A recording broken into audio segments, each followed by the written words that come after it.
Olá, eu sou a Fabiana Matos e hoje nós vamos falar sobre a mudança quando se trata de criança e adolescente. Como que funciona a adaptação, a viagem, as conversas. E eu vou conversar com a psicóloga Priscila da Mata. Ela vai trazer para nós uma orientação mais precisa e as informações que são necessárias para a gente saber antes de mudar de país com uma criança ou um adolescente. Vamos conversar com ela? Bom, então a gente está com a psicóloga Priscila da Mata. Obrigada por você ter liberado aí um tempinho seu na agenda para poder participar desse bate-papo, trazer um conteúdo bacana para o pessoal. A gente vai falar sobre a criança e o adolescente no contexto da mudança de país. E antes da gente entrar no assunto, eu queria que você se apresentasse. Ok, agradeço demais o convite. Sempre que eu tenho oportunidade de falar para pessoas de maneira que eu possa ajudar em alguma coisa, para mim é sempre um prazer, tá?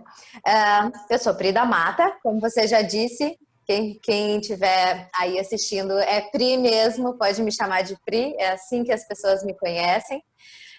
Eu sou psicóloga, sou capixaba do Espírito Santo, Brasil. Moro atualmente em Portugal há 1 ano e 6 meses. Moro na Figueira da Foz, que é um distrito de Coimbra. Então, na região centro, na praia. A Tá gente em decidiu casa. vir para Portugal a gente decidiu vir para Portugal há alguns anos, né? Então, ali em 2018, a gente começou um processo de pesquisa, enfim, e estamos aqui. Eu sou orientadora parental, né? Falei que sou psicóloga, mas não expliquei o detalhe.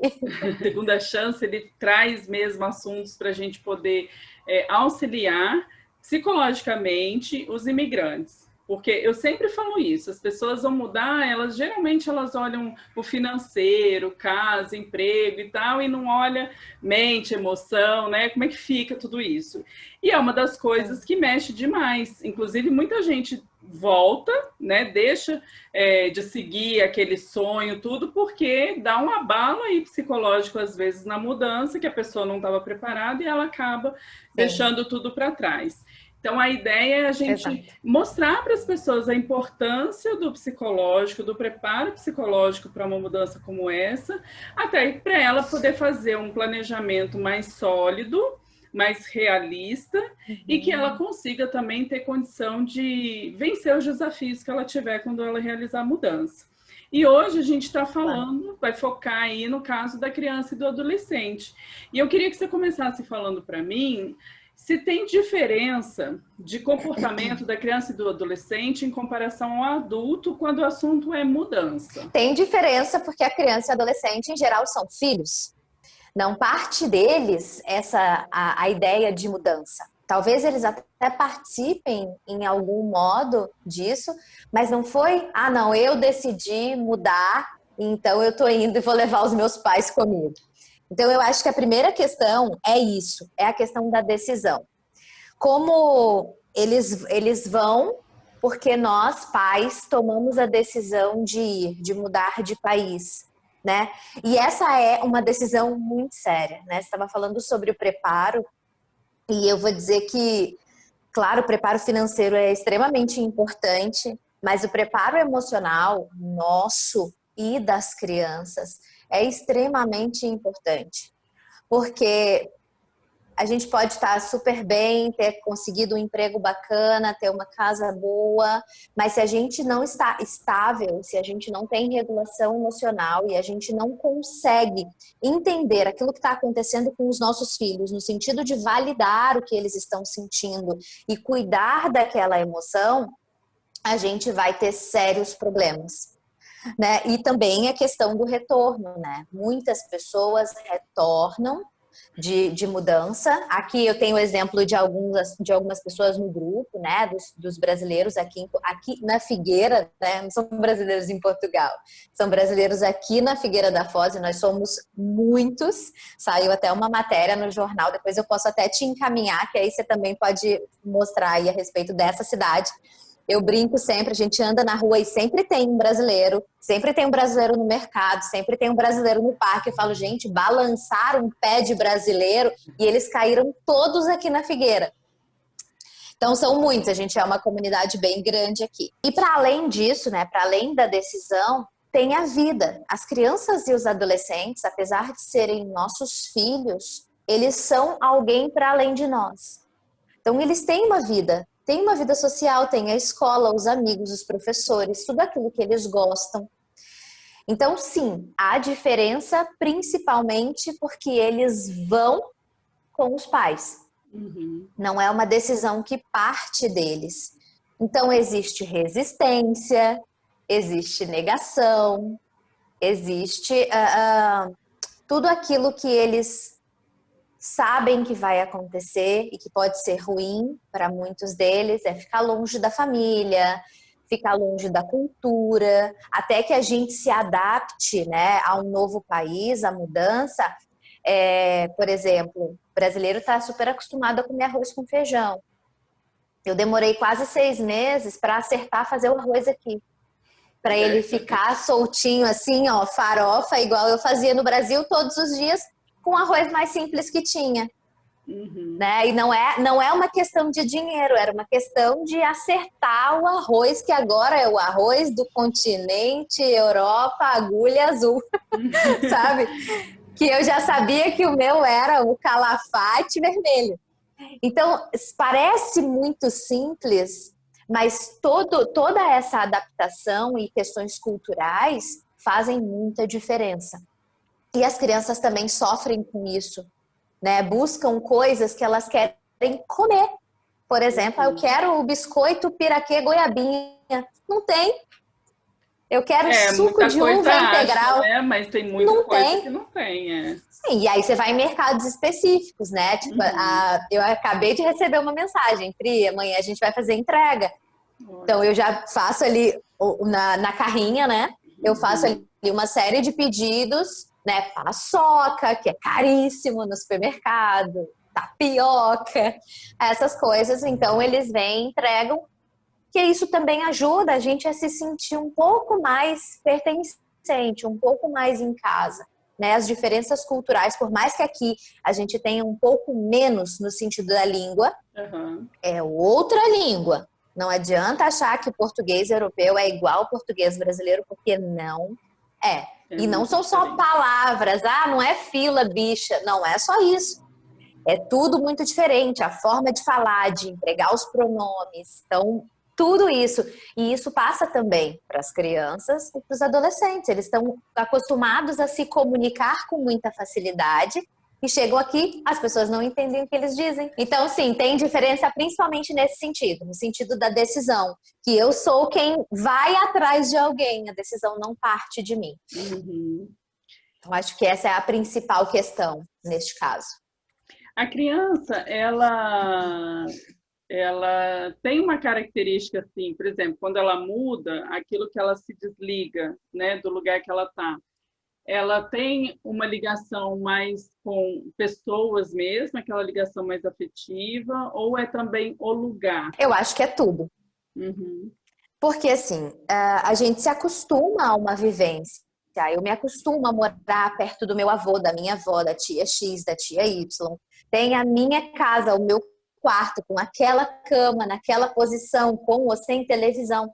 Tudo isso a gente cria o nosso espaço, o nosso pertencimento.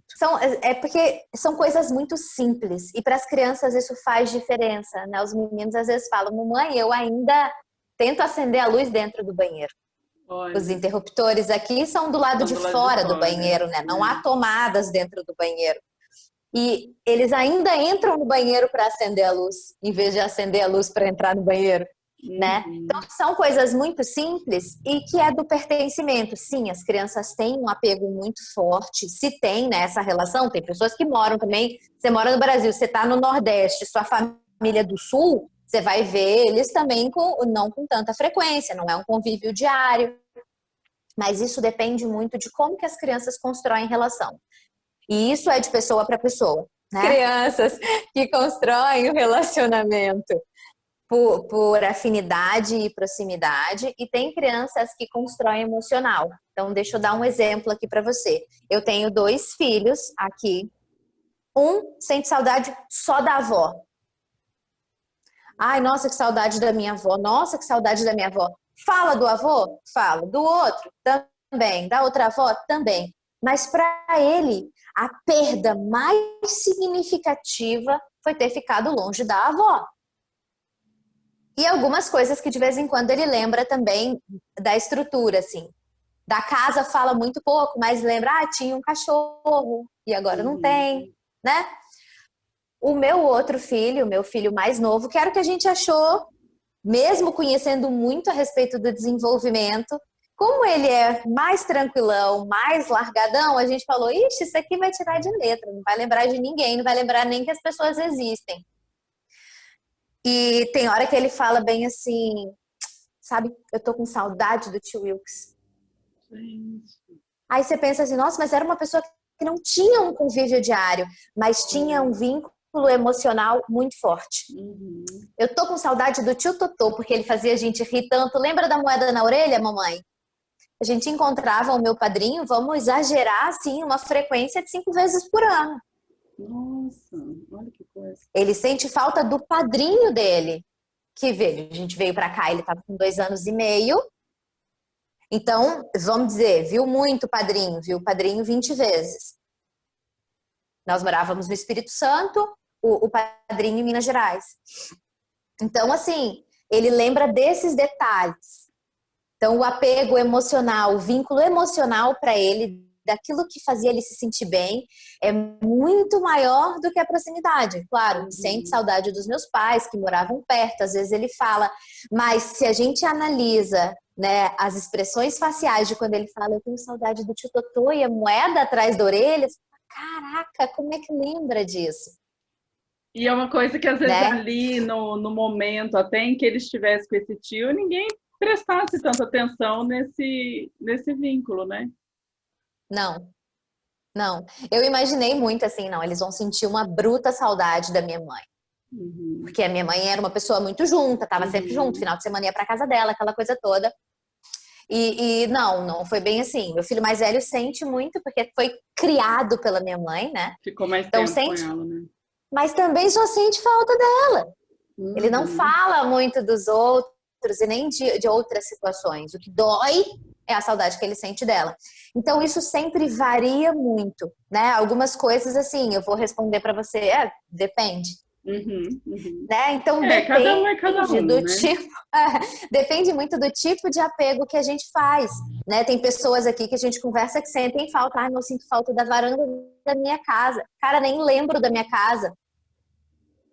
Né? Não sinto falta disso. E é como cada um constrói suas relações. Talvez aquelas pessoas que recebiam muito em casa, que tinham muito contato, fazem uma ligação afetiva muito forte também com esse lugar, né? O que não era muito meu caso. Eu sinto falta da churrasqueira no fundo da casa da minha mãe. Porque lá a gente convivia, a gente fazia churrasco, a gente se divertia, né? Então, para mim, é isso. Então, depende muito de como que a pessoa constrói isso. Mas as crianças... Assim, pode falar.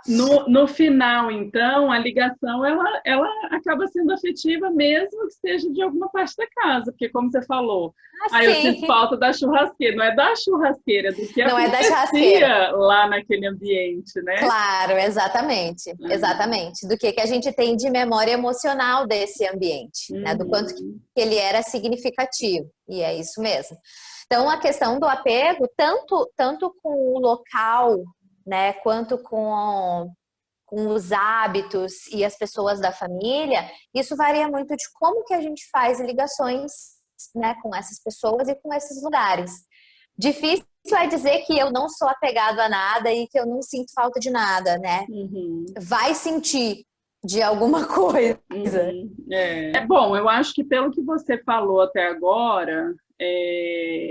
eu acho que independente da idade, né? Porque eu ia te perguntar o seguinte: se tem idade melhor para realizar uma mudança de país assim, com a criança, que seja melhor para a adaptação dela. Mas acho que não tem a ver com esse negócio da idade, né? Vai depender mesmo das relações que ela tem no Brasil. Sim. E na verdade toda a idade vai ter prós e contras. Né? Se você muda com um bebezinho pequeno, você está sem rede de apoio.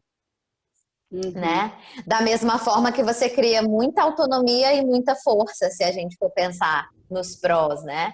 Uma criança, você vai ter uma criança que vai ficar muito mais autônoma, porque ela tem menos pessoas por ela. Então, quanto menos rede de apoio, quanto menos cuidados em volta a oferecer, mais autônomo eu me torno. Não que o processo de autonomia se dê na dureza da vida, não isso. Mas se eu tenho ali uma avó, uma tia, um primo, que vez em quando vem me fornecer cuidado, vem me dar cuidado, eu tenho um pouco menos de autonomia, né? No caso da criança, ela muda, ela pode se tornar um pouco mais autônoma, mas ela também tem relações que ela já construiu, e isso vai sentir falta. O bebê não vai sentir saudade, né? Talvez ele até tenha uma memória emocional, sim, porque os bebês também têm, mas não vai ter, não vai olhar para você e dizer, ai, mamãe, quando eu tinha 2 dias de nascido, que a vovó foi lá em casa, o bebê não vai Uhum. lembrar disso, né? Mas ele pode sim apresentar alguns comportamentos, como choro, né? Aquele enjoozinho, e isso tudo pode ser falta de um ambiente, questões com o clima, enfim, uma série de adaptações que podem ter. O adolescente também, se vier cheio de curiosidade, novidade, ele vai vir feliz da vida. Se ele vier pensando naquilo que ele deixou para trás, nos amigos, no namorado, na namorada, na escola. E aí Vai dar são os problema. contras, né? E Uhum. nós adultos também, a gente sempre deixa algo para trás. Né? A Sim. gente tem ali um monte de coisas novas acontecendo, novas, talvez boas, talvez ruins, né? Mas novas e diferentes, mas a gente sempre deixa coisas para trás. Então, mudanças são sempre difíceis e precisam de preparação. A gente precisa saber o que a gente vai colocar no lugar da dor, o que a gente vai colocar no lugar da saudade, né? Não numa questão, não numa substituição, mas o que eu vou fazer nesses momentos? Uhum. Né? Não adianta pensar, eu vou chegar lá e eu não vou sentir nada e vai ser tudo top. A gente tem que estar preparado para prós e contras, sempre. A idade, ela independe, a gente sempre vai ter prós e contras. E isso tudo precisa ser avaliado, né? Que desafios eu vou encontrar no novo país com o meu filho bebê? Que desafio eu vou encontrar com a criança? Que desafio eu vou encontrar com o adolescente, menino, menina? Porque tem diferenças, né? A gente precisa entender a cultura do lugar que a gente está indo. A gente não Uhum. pode ir só com conceitos ou com preconceitos que a gente tenha a respeito desse lugar, né? A gente precisa estar preparado e entender. Acredito que conhecer o lugar seja muito importante. É, até para você saber também, né, que tipo de atividades, por exemplo, você pode pôr a criança para ela socializar melhor, né? Tem a Exato, escola? exato. Tem, mas, né, e depois, ou nas férias, ou dependendo da época que você chega, como é que fica? Ela vai Na ficar isolada? pandemia. É, então. Na pandemia, na verdade, ninguém chega, né? Fica cada um no seu canto. É conhecer o lugar, a cultura, é importante para, aliás, para É, qualquer um, né? Principalmente para e aliás os sim. adultos principalmente talvez porque vão com aquela convicção, o país fala português, eu vou chegar lá e vai ser tudo Ah, maravilhoso, então aí meu Deus do céu, e né? outra, ainda existe uma grande questão que é um abismo entre eu sou turista e eu sou imigrante. Pois é, Porque quando você é turista, a vida tudo é lindo, outra. Fui, eu peguei ônibus, eu peguei metrô, eu viajei assim, assado, ok. Mas você não tinha o horário do trabalho para cumprir, você não tinha a criança nervosa, você não tinha que colocar 78 roupas no frio. É outra história. O turista é sempre uma fenda no tempo. A gente precisa entender isso, que existem diferenças. Existe diferença no trato do turista e no trato do imigrante. E eu não estou falando de preconceito. Eu estou falando do trato. Você está ali vivendo o dia a dia. Igual a gente passa perrengue no Brasil, você aham. liga para o lugar X, eles te mandam para o lugar Y, e do lugar Y eles te mandam para o lugar Z, e aí você fica estressado. Isso acontece, né? Por exemplo, acontece aqui também, Sim, e né? não é E em pouco não. situações assim, não. E em situações assim, a gente precisa tratar e cuidado emocional para que a gente não escute violência do outro e saia propagando um preconceito que nem sempre existe. Uhum. Nem Sempre existe, porque Você existe. consegue falar como é que a criança, porque você falou a respeito da mudança, é uma coisa imposta para a criança, né? Não é aquela coisa que ela teve ideia, quis e foi. Sim, É imposto para ela isso. E nesse caso, você consegue dizer como que a criança enxerga o processo da mudança? tá. A criança vai enxergar o processo de mudança que a gente apresenta para ela, Hum. né? Então, assim, o que que essa criança sabe a respeito da mudança? Como que ela pode ser ouvida no processo de mudança? Porque existem decisões que competem aos adultos. Você imagina se eu chegar para o meu filho, você chegar para suas filhas e dizer assim: olha só, estou pensando em mudar para Portugal, o que que vocês acham? A gente vai ficar longe da vovó, mas lá tem uns parques bonitos. A criança vai dizer: não, não quero. Você tem como ouvir e levar em conta esta opinião da criança? Então, se você tomou uma decisão, você não pode colocar uma decisão em pauta, porque ela está tomada. Uhum, uhum. Então, a consulta não é essa. Então, olha, tem um lugar assim no mundo, olha que lugar legal. Então, apresentar o lugar para essa criança, para que ela consiga olhar para esse lugar como um lugar neutro. Ok, existe um lugar. E eu falo muito sobre isso no sentido da estratégia. O que que eu quero? Eu quero causar o mínimo trauma possível. Vai causar trauma? Talvez sim. Então, é o mínimo trauma possível.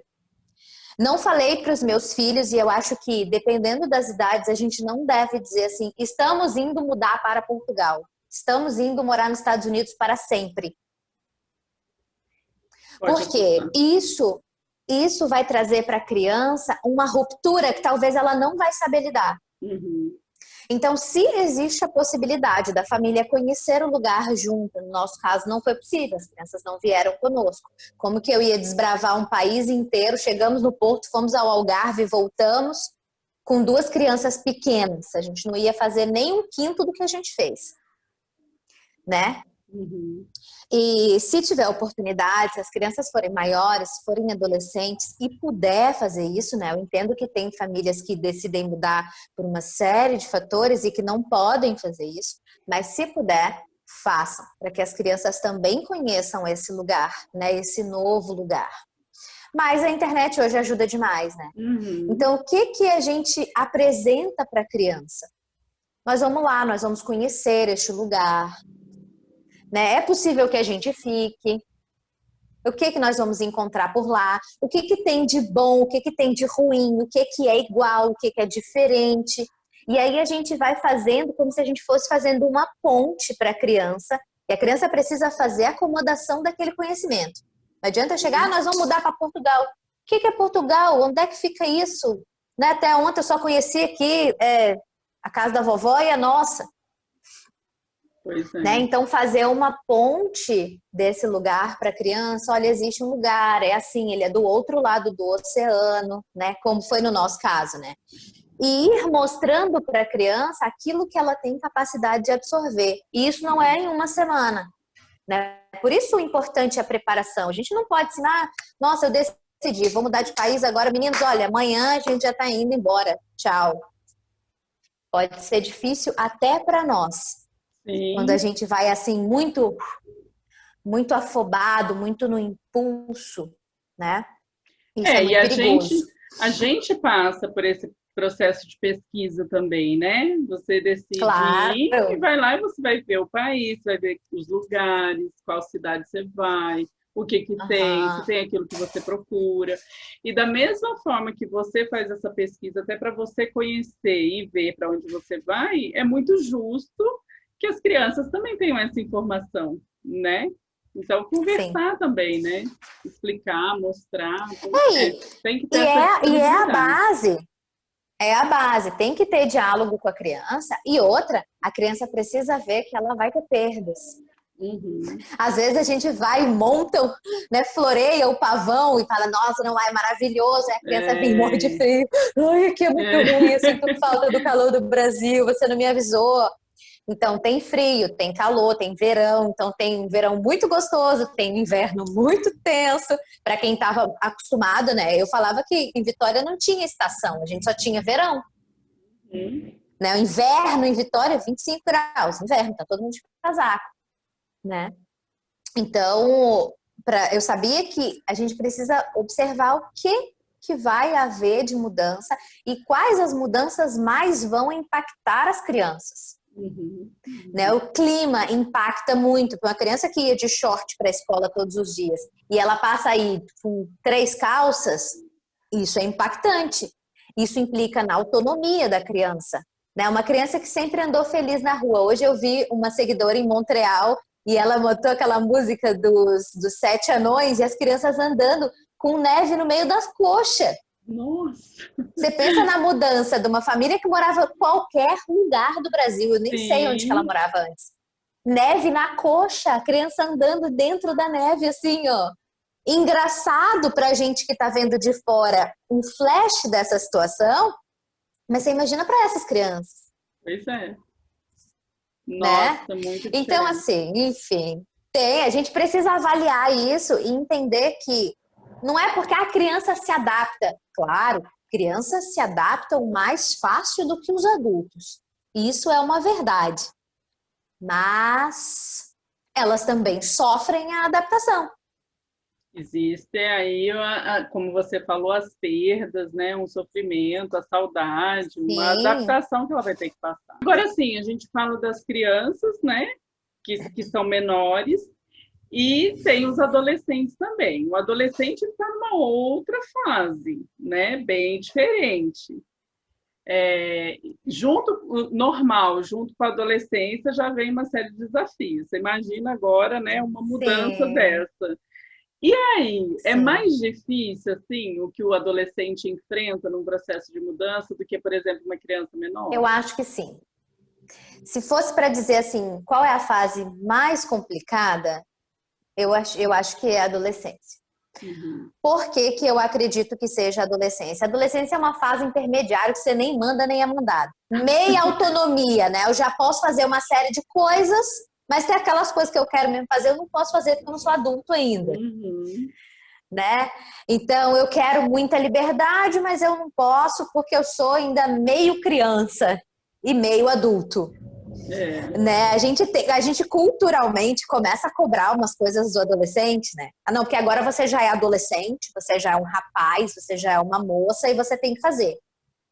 E às vezes o adolescente busca a contrapartida, que já é uma questão desse crescimento, da diferenciação, desse afastamento da família, e a gente quer levar eles na porta da escola e dar um selinho na... Tchau, amor! Fica cuidando, tchau, mamãe! Né?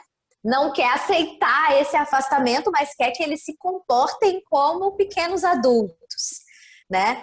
Ou para algumas coisas ele é adulto, para outros não, você é criança ainda para fazer isso. É criança não, para isso você já é adulto para fazer isso.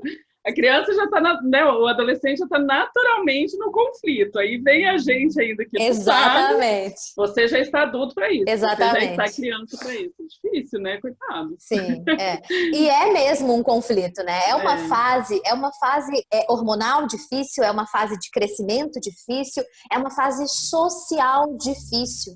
Então, eu acredito que seja muito mais complicada a mudança por conta dessa questão social.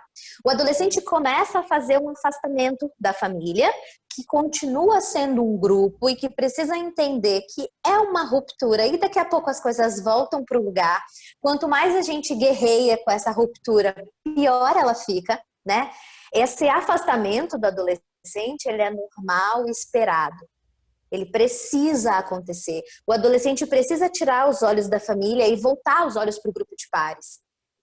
O que a gente tem que pensar eu preciso cuidar dessa estrutura aqui, da família, para que ele sempre volte para cá, porque aqui é o lugar de segurança, mas ele precisa ir para o grupo de pares. Ele precisa dizer, eu sou da turma do skate, eu sou da galera do hip hop, eu sou nerd, eu sou da balada, eu sou do forró.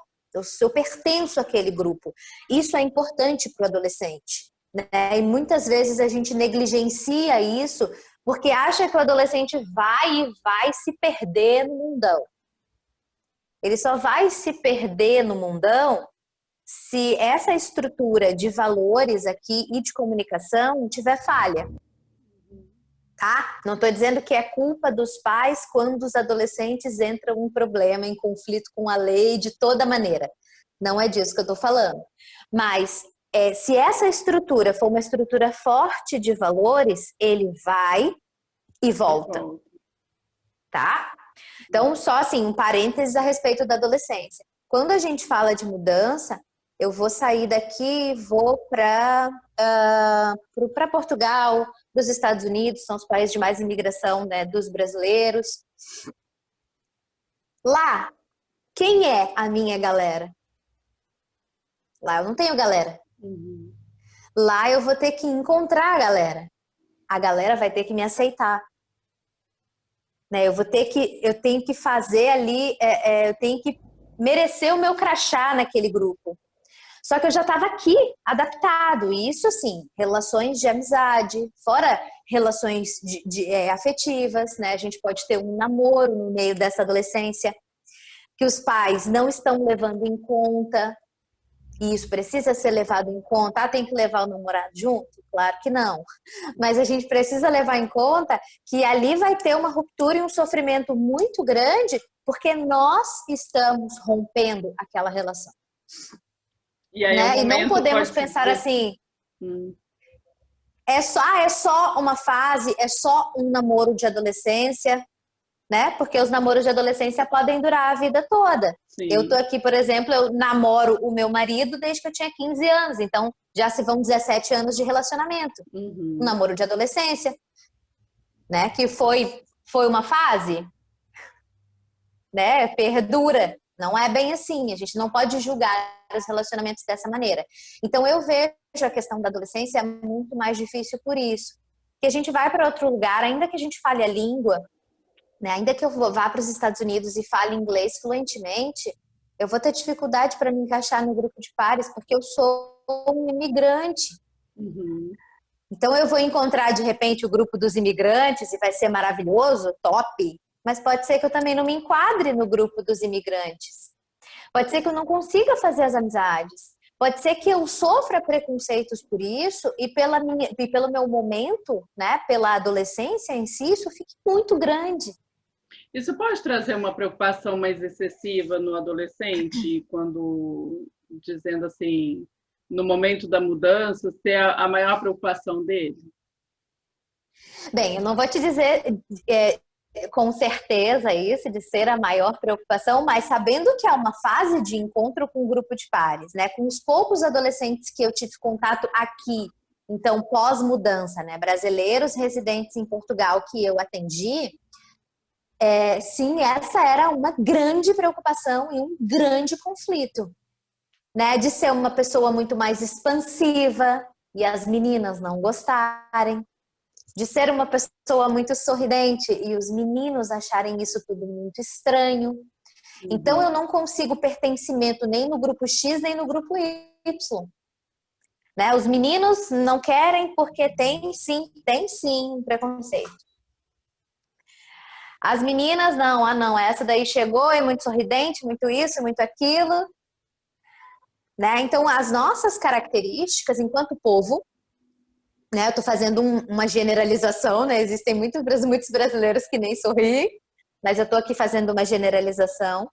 E quando a gente chega nesse lugar, gente, você deve ter crescido escutando piada de português, assim como eu escutei. Isso faz com que a gente tenha uma ideia do que é aquele povo. Só que essa ideia não é uma ideia real.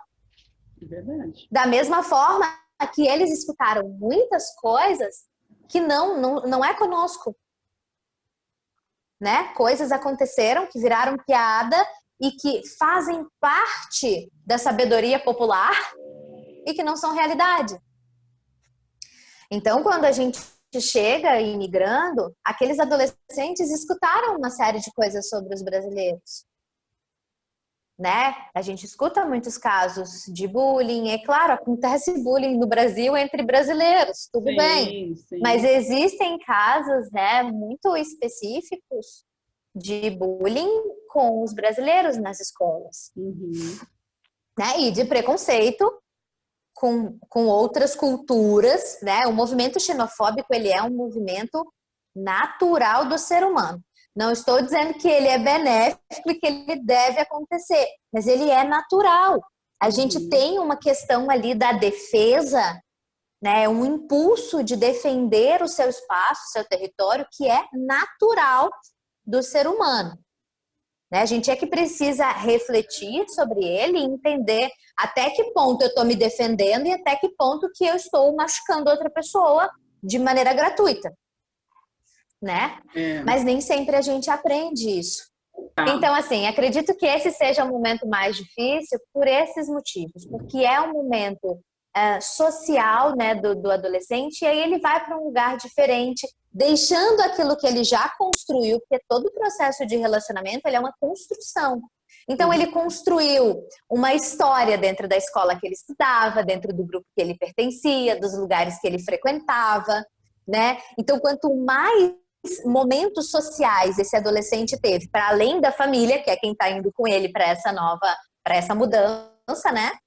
Ele vai deixar tudo isso, essas perdas sempre doem, então é um luto, é uma dor, e ele vai para um lugar que ele não conhece, que pode ser que a língua seja diferente, as questões culturais muito diferentes, no momento em que ele precisa de buscar pertencimento e aceitação. Dependendo de como for esse processo, podem haver aí prejuízos emocionais. Sempre, para todos nós. Né? Eu acho que as questões, o que acontece com as emoções, né? Como nós todos somos capazes de sentir emoções e não conseguimos controlá-las de nenhuma maneira, né? Uma emoção, ela é incontrolável. O que a gente consegue controlar ou mudar é o que eu penso a respeito de algo. Se eu penso que uma pessoa me dizer, quando eu digo assim, olá, bom dia, e a pessoa dizer, ah, não, meu dia não tá tão bom hoje. Se eu vejo esta situação como desrespeitosa, eu vou sentir raiva. Uhum. Então, a forma como eu penso uma situação faz com que eu sinta X ou Y. Se eu penso que a pessoa tem direito de sentir o que ela quiser e que se ela não tá bem e eu posso fazer alguma coisa ótima, se eu não posso fazer nada, segue o baile, eu vou ouvir aquilo e vou dizer, ah, eu sinto muito. Tem alguma coisa que eu posso fazer por você? E eu não sinto raiva, porque naquele momento o que eu senti foi, puxa, coitada dessa pessoa. Sentir compaixão, isso depende de como eu penso as situações. Né? Se eu penso a imigração como algo ruim, né? Como algo que é só perda, eu tô indo lá para buscar dinheiro.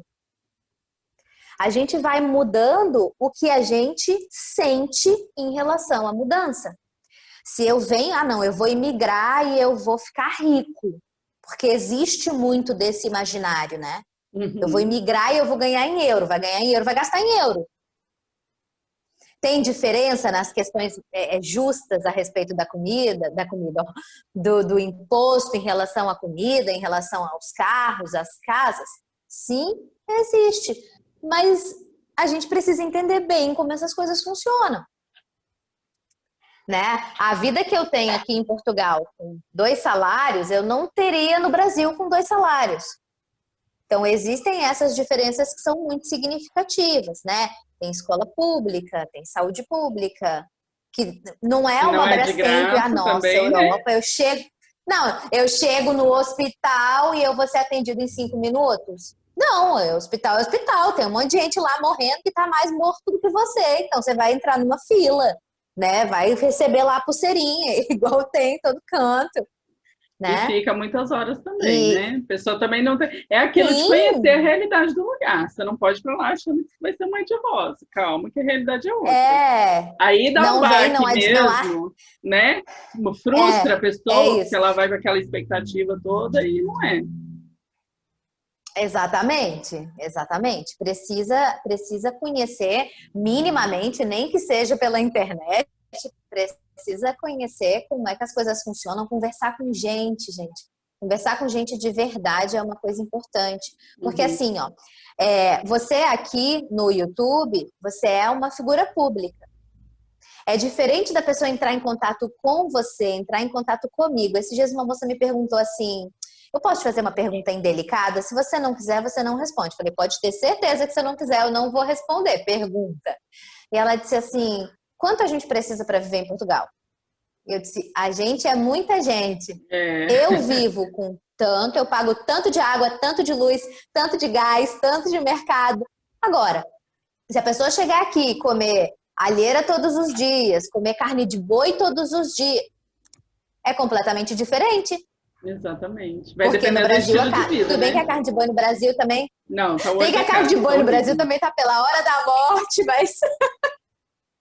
Tá o olho da mas cara. assim, é diferente de você comprar um frango inteiro a 1,40 o quilo e uma picanha a 20 euros o quilo. É Uhum, diferente. uhum. Muito diferente. Se eu como picanha todos os dias é uma coisa, se eu como frango todos os dias é outra coisa. Então, tudo depende de como que a gente vai viver. Ah, eu consigo. Você consegue arrendamento de até 200 euros. Uhum. Mas Para você uma não vai ter um pessoa. sótão desse tamanho aqui. É. Pra você trabalhar livre do resto da casa, livre do resto da família. Então, tudo depende de como que você vai viver e o que você vai fazer e o tanto que você está disposto a mudar o seu estilo de vida também. Porque Uhum. às vezes você vai, ah, não, eu ganho 10 mil reais no Brasil, mas eu quero mudar para o interior de Portugal. Vai ter muita diferença. Final de semana sem pandemia, o que você vai fazer? Nada. Você vai na praia ou no supermercado. Você tem essas duas opções, E né, é assim, incríveis para fazer. então, e assim, é uma mudança e uma realidade que talvez o adulto tenha que passar aí por algumas mudanças até, né, para encarar um começo, pelo menos, e que a Sim, criança também vai ter que passar, né? O adolescente exatamente. também. E aí, não é só a questão da mudança, do sair do grupo dele e tal, é a questão da readaptação em uma nova vida ali, uma nova estrutura, uma nova Tudo, realidade. É muita coisa, né? tudo, gente. Sinto falta do meu colchão. Eu sinto falta do meu colchão. Né? A gente mora de arrendamento, por exemplo, mora de aluguel. Aqui, tudo que está dentro dessa casa já existia nessa casa. Pouquíssimas coisas nós compramos aqui. Não fui eu que escolhi a geladeira que eu uso. Né? Isso também faz diferença. No Brasil, são raras as casas que a gente aluga mobiliadas, né? Completamente equipadas, igual aqui, com cama, colchão, travesseiro, roupa de cama, cozinha, talher. Tudo, Não é uma né? coisa Tem tudo, comum. né? Na grande maioria dos apartamentos, principalmente, né? As casas costumam ter cozinha equipada e o resto a gente coloca. Mas os apartamentos, em geral, são assim, completaços. Todos prontos, é.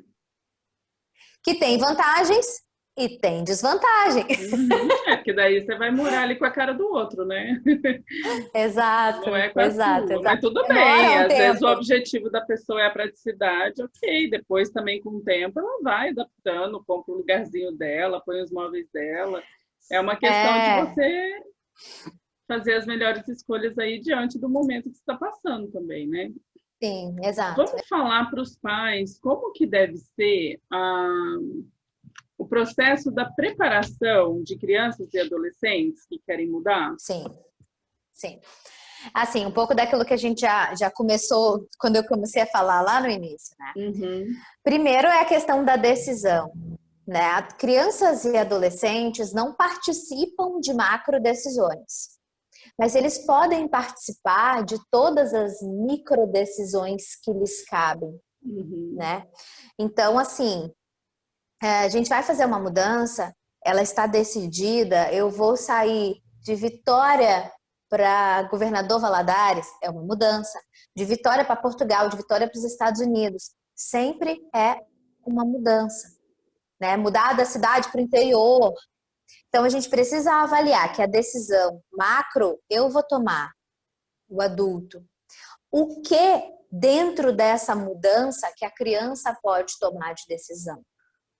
A gente pode escolher entre um aluguel de 400 euros na beira da praia e um aluguel de 400 euros no meio da cidade? Essa decisão é uma decisão que, se tudo bem, a criança pode participar. Olha só, vamos olhar esta casa? Né? Às vezes não, às vezes você vai arrendar um lugar e a única opção que você tem é aquela. Né? No momento que a gente foi arrendar aqui, por exemplo, essa era a única casa que a gente podia, que a gente tinha condição de alugar. Um T2 mais um, né? Com esse sótão aqui, era o que dava. Então não teve opção, nem eu opinei. Meu marido falou, ó, é essa casa. Gostou? Sim, beleza, não gostou, é o que temos. Sim, para beleza hoje. Também. Então, assim, participar daquilo que é possível. Ah, vamos escolher a cama. Ah, eu posso escolher se eu vou ter uma cama de madeira ou uma cama de alumínio? Eu posso escolher se eu vou ter um travesseiro gordo ou se eu vou ter um travesseiro fininho? A roupa de cama. Assim, então, eu acho que assim... No mais que puder, que esteja ao alcance da criança também participar da decisão, colocar ela para participar, isso ajuda também. Claro.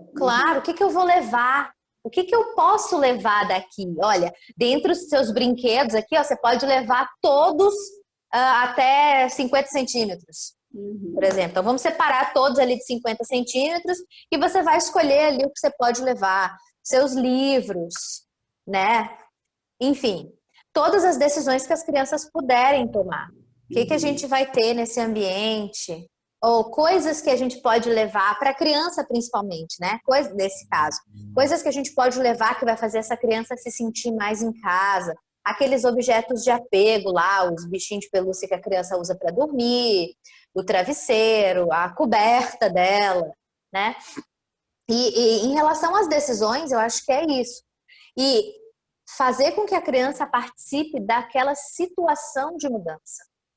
Né? Então, vamos olhar este lugar, né? Olha que tem uma praia perto, né? Os meus meninos aqui eu mostrava, nós vamos morar na rua do McDonald's.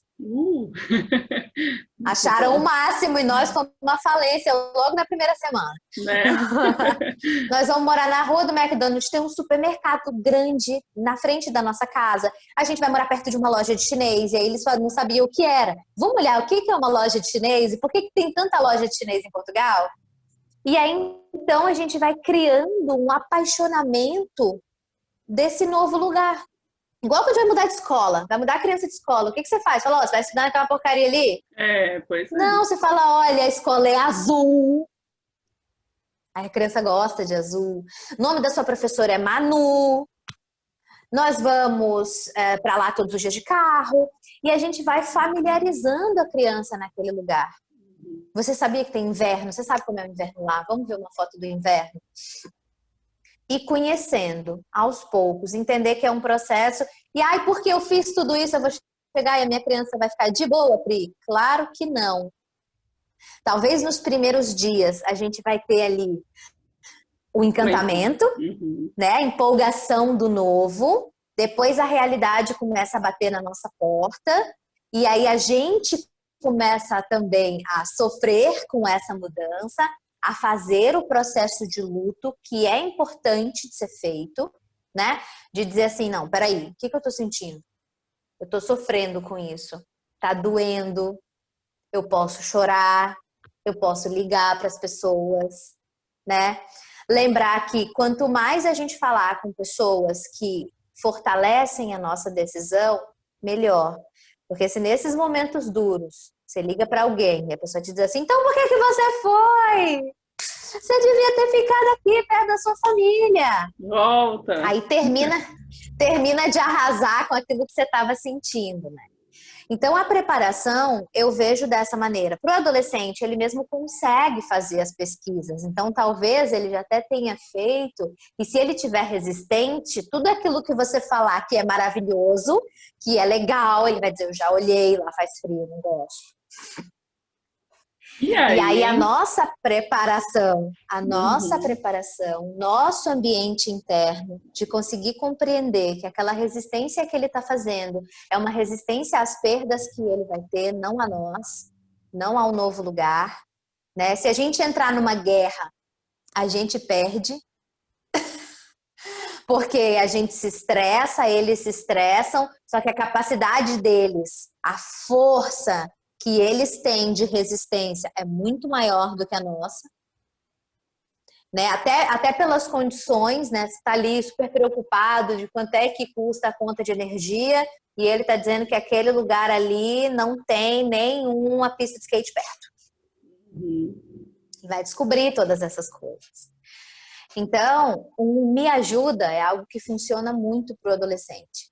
Olha, a decisão está tomada, nós vamos mudar e eu quero que você me ajude para que essa mudança não seja tão ruim para você. E entender todas as perdas. Eu entendo as suas perdas, a namorada, a escola, os amigos, o skate, mas tudo isso nós vamos construir de novo. E qual é o propósito, né? Acordou e decidiu mudar? Qual é o propósito da mudança? Quais são as implicações positivas para essa mudança na família? Porque isso sim, o adolescente tem capacidade intelectual e cognitiva de compreender.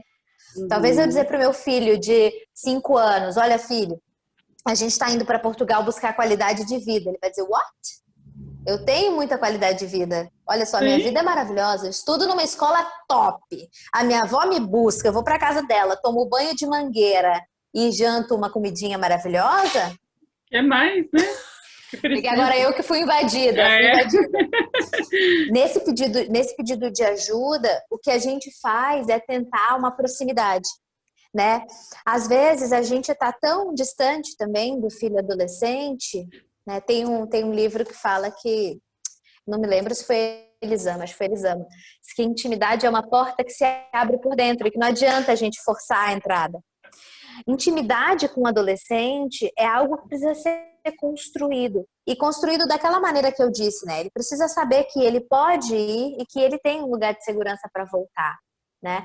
Quando a gente consegue construir essa relação e a gente chega para pedir ajuda, até quando a relação está desconectada, quando você pede ajuda para alguém, é muito difícil que o outro alguém se mostre diretamente resistente. Né? Então, dizer para o adolescente, eu sinto muito por essas coisas que você vai perder, o que eu posso fazer para te ajudar a ter uma mudança menos difícil? Porque quando a gente mostra a empatia pelo que o outro está sentindo, a chance dele se apresentar resistente é menor. Né? Então, pode ser que vai ser difícil para o adolescente. Né? Se tem muitas relações, se é uma pessoa bem relacionada, né, que tem muitos grupos de amigos, e tem o grupo da igreja, e tem o grupo do skate, não sei o quê, essa pessoa vai ter perdas muito grandes. Se a gente considerar que essas perdas são menores do que as minhas, porque eu sou adulto, porque eu vou perder emprego, porque eu vou perder dinheiro, porque eu isso, eu aquilo, a gente não consegue empatizar. A gente não consegue dizer para o adolescente assim, eu entendo a tua perda, eu entendo a tua dor. Nós também vamos perder. Mas a gente consegue mudar o foco e pensar naquilo que a gente vai ganhar. O que você considera que a nossa vida melhora se a gente for? Você conseguiu ver algum ponto positivo nessa história toda? E é um diálogo franco, de igual para igual, no sentido de que nós adultos temos mais do que as crianças e adolescentes. Temos mais responsabilidade, temos mais experiência e devemos ter mais recursos. Fora isso, o resto é igual. Nós temos os mesmos valores, sentimos as mesmas emoções. Né? Então, se eu não tenho um diálogo franco com esse adolescente de quais são os reais motivos dessa mudança, né? Que pode ser assim, olha, o papai faliu, não existe vida no Brasil para mim mais. Né? Nós estamos numa situação X e não dá mais. Ou, né, a mamãe morreu e eu não quero mais viver nesse lugar, já foi uma perda terrível para mim. E eu decidi que eu vou mudar porque eu quero fugir dessa dor. Sei lá, inventei uma história aqui agora. Mas, independente do motivo, a gente precisa ser claro. Porque dizer para o adolescente, o cara faliu, né? Vamos supor, vamos usar essa história. O cara faliu, tá lá numa situação de perrengue. tá lá numa situação de perrengue, o adolescente sabe que a questão é essa, mas aí eu vou arrotar um uísque e vou dizer, não, estou mudando por qualidade de vida. O adolescente vai sentir mentira naquela relação. Uhum. Né? Que talvez a criança perceba um pouco menos se isso acontecer, também pela falta de experiência, mas o adolescente vai dizer, putz, assim, mas mentindo na minha cara, você vai me levar daqui, da minha vida, por uma coisa que aconteceu na sua vida, porque nesse momento da raiva, a gente separa, né? É a nossa vida, mas eu vou dizer, é a sua vida, né? A sua vida ficou arruinada e você vai destruir a minha vida. Por isso que a gente não deve nem mentir, nem pegar o outro lado do cabo de guerra no caso do adolescente. Uhum. Porque eles estão vendo a realidade e a gente não gosta da realidade esfregada com ódio na nossa cara. E isso acontece muito durante a adolescência, né? Por conta desse afastamento e às vezes da falta de intimidade, juntando com todos os hormônios e todas as emoções mal direcionadas, né? Mal reguladas. Então, para os pais, eu acredito que entender a respeito de regulação emocional, entender sobre o comportamento do adolescente de maneira geral e ter intimidade, né, e saber da vida do próprio filho é importantíssimo em qualquer processo, né? Num processo de mudança, de ruptura, é extremamente importante. E isso E que talvez você buscar a ajuda falou, de um profissional pode ajudar. sim. Seguindo essa linha que você falou do preparo para mudar, né? Do perguntar como é que pode ser melhor, de falar para a criança as coisas boas que tem e a realidade também. No caso da adaptação, já mudou. Aí dá para seguir essa mesma linha, então, né? Conversar com o adolescente, como é que você está se sentindo, o que dá para a gente fazer para você ficar melhor, caso ele não fique bem. E, né, com o adolescente ainda talvez seja mais fácil falar por conta dele ter um entendimento que assimila essa questão do falar. Mas, assim, para criança, né, os pais saberem identificar as coisas que podem deixar ela mais tranquila e feliz. Então, seguir mesmo essa linha, né? Para adaptar no começo. E é uma linha de um diálogo sem julgamento, de um diálogo sem conceitos prévios, né? Porque se eu começo uma conversa dizendo assim, não, Fabiana, mas o seu emprego é maravilhoso. Como é que você vai me dizer que não tá bom? Entende? Então, quando a gente começa uma conversa falando uma certeza que a gente não tem certeza, não, mas a escola pública em Portugal é maravilhosa. Aí eu me pergunto, quantas vezes que eu já estudei numa escola pública em Portugal?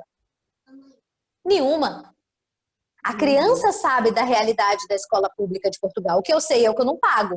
Isso eu sei. E aí, então, entender que a criança, da experiência da vida dela, ela é a especialista, não eu. E é escuta. Escuta é abrir o ouvido e calar a matraca. Então, assim, filho, o que foi bom hoje? Entender que perguntas que geram respostas monossilábicas, eu fiz até uma live sobre isso. Perguntas que geram respostas monossilábicas vão te deixar sem a informação que você quer ter. Se eu pergunto pro meu filho assim, como foi teu dia hoje? E ele diz, bom, eu não posso reclamar dessa resposta. Ele me respondeu o que eu perguntei. Se eu pergunto, filho, aconteceu alguma coisa que te fez rir hoje? Ele não vai poder dizer bom, ruim, mais ou menos, legal. Ele vai ter que me contar alguma coisa. Ele até pode me dizer, não, mãe, não teve nada que me fez rir hoje. É mesmo? E por que não teve nada que te fez rir? Né? Então, perguntas que geram diálogo. Porque quando a gente quer encerrar um diálogo com alguém, a gente fala, então tá bom, a gente se fala. Mentira, a gente não vai se falar depois. E com a criança, a gente precisa estimular o diálogo. Uma criança falante, a gente precisa direcionar o diálogo. Porque senão ela vai te contar um monte de coisa e talvez não vai te contar uma coisa que foi importante. Né? Teve alguma coisa no seu dia hoje que te deixou desconfortável? Que te deixou triste? E aí sim, a gente vai direcionar. A criança vai dizer, não, mãe, não teve nada que me deixou triste. É mesmo? E o que foi que te deixou mais alegre, então? Né? E aí a gente vai tendo mais respostas. Vai ser no primeiro dia que a criança vai contar tudo? Não, não vai ser no primeiro dia. Mas ela vai contar outras coisas e vai se habituar com esse espaço de diálogo. Esse diálogo com o adolescente, como que ele precisa funcionar? Vamos dizer que não tinha diálogo no Brasil. Eu não tinha tanto diálogo com meu filho. Eu quero começar a construir isso agora. Como que você constrói intimidade com alguém? Você conversa, você pergunta, você se interessa. Olha, eu não entendo nada da escola aqui. Não sei como são as pessoas. Me conta. O que você percebeu de diferente? O que é igual? Você já conseguiu fazer alguma amizade? O que você sentiu dessa nova amizade? Né? Vamos dizer que fosse um menino ou uma menina que tinha relacionamentos afetivos. Você acha que você vai se apaixonar por alguém aqui? Você acha que você consegue construir uma nova relação afetiva aqui? Né? Ou vai continuar namorando à distância pro resto da vida? Como é que tá teu namoro? Consegue, né? Tá bom para vocês falarem ao celular todos os dias e esperar que a gente vá ao Brasil daqui, sei lá, 3 meses, enfim, né? Buscar a intimidade de entender o que esse adolescente está sentindo, porque às vezes a gente ignora o que o outro está sentindo, né? Não leva em consideração que ele também está em um momento muito diferente, ele também está vivendo situações de adaptação. E aí quando eu digo verdades que eu não tenho certeza se são verdade. Nossa, os professores são maravilhosos. Gente, mas como? Como que eu sei disso, né? Eu sei da informação que eu vi na internet, mas e o dia a dia? O dia a dia com esses professores? É bom mesmo? Eles são respeitosos ou não, né? Aconteceu aqui, inclusive, uma situação com meu filho, da professora ter gritado na sala de aula. E aí ele falou com ela, não se grita com as pessoas, você sabia? Isso é desrespeitoso. E ela ficou um pouco brava com ele, porque ela se sentiu afrontada nessa situação. Então é bem isso, assim, é conversa, diálogo, sem julgamento, dando espaço para o outro dizer o que sente. Porque pode ser que a escola seja maravilhosa, pode ser que ele tenha muitos amigos, que ainda assim a dor seja extrema da saudade que sente do Brasil. Né, da saudade que sente da avó, né? Se a pessoa diz, eu tô morrendo de saudade da minha avó, você diz, nossa, mas você tem tantos amigos aqui, cara, eu tô com saudade da avó, não tô com saudade dos amigos. É a gente aprender a escutar e ouvir o que a pessoa disse, entender que é legítimo ela sentir o que sente e que aquilo que a gente pensa não necessariamente vai resolver o problema. Dar empatia não é tentar resolver o problema do outro, é dizer, eu tô aqui. Eu tô com você, né? Às vezes os meninos aqui quando falam, o meu mais velho fala, eu tô morrendo de saudade da minha avó, eu falo, cara, eu posso chorar aqui junto com você? Porque eu também tô morrendo de saudade da minha mãe, né? Então a gente senta, a gente chora junto, a gente conversa, a gente vê foto, a gente liga pra minha mãe, passa um pouco da dor, porque é bom extravasar um pouco também, né? Claro, é tirar aquilo que tá angustiando, né? A lágrima, ela é um analgésico natural. Ela acontece por 2 motivos básicos. Um, para a gente liberar liberar hormônios que vão aliviar, né? Nossa, chorei, desabafei e tô me sentindo melhor, porque a gente libera hormônios que são analgésicos naturais do nosso organismo. E outro, que o choro é para mostrar para a nossa comunidade que a gente está sofrendo. Eu preciso de ajuda. Não eu preciso que você resolva o meu problema. Eu preciso de ajuda. Eu preciso de apoio. Né? Às vezes a gente quer ali sublimar a dor. Não sente saudade não, daqui a pouco passa. Sente e saudade. Aí vai prendendo, chora. Vai guardando e aí, né? Depois é muito pior. E aquilo que não é legítimo, né? Se você vem me contar uma história, eu digo, isso é mentira. Você vai me contar a história de novo? Não. A gente vai criando uma ostra, né? Criando uma concha. E aí, quando alguém diz assim, eu tô sentindo, eu tô triste. Você fala, nossa, mas você tem tudo. Caraca, você nem sabe por que a pessoa tá triste. Então, é evitar o julgamento de maneira geral, principalmente no começo, para que essa pessoa possa trazer todas as informações que você vai usar para cuidar dela. Nós temos essa função, nós pais, né? Essa função de cuidado dos nossos filhos. E a gente precisa entrar, né, assumir esse papel. Quando eu estou julgando, eu não estou cuidando. É Olha, diálogo sincero e é permitir o choro, permitir o luto, permitir a dor. Não é para ficar uhum, nisso a vida toda, né? Mas é permitir que aquilo aconteça, né? E agora? E buscar solução. E agora, o que que a gente pode fazer? A gente pode ligar para desafogar um pouco? Ou a gente pode dar um passeio uhum. para agora melhorar, buscar novos ares, né?